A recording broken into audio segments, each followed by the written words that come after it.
Good evening সবাইকে।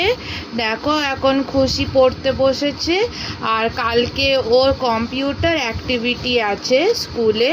তো এই যে এটা ওর ড্রয়িংটা প্র্যাকটিস করছে, এটা হচ্ছে components of window, components of ওয়ার্ডপ্যাডের উইন্ডোজে কি কি থাকে, ও স্ক্রিনটাতে কি কি দেখা যায় ওইগুলো ও প্র্যাকটিস করছে। এটা কালকে ওদেরকে স্কুলে ড্র করতে হবে, এটাই ওদের অ্যাক্টিভিটি টেস্ট। তো এই যে এইগুলো হচ্ছে ফোল্ডার বানিয়েছে, তারপর ওর নিচে কি আইকন থাকে, দিস পিসি আইকন থাকে, তারপর নিচে টেক্সট বার থাকে, টাস্ক বার। আর এই যে এই ড্রয়িংটা ওকে পুরোটা স্কুলে বানাতে হবে কালকে, এটাই ওদের অ্যাক্টিভিটি। তো এটাই প্র্যাকটিস করতে বলেছে।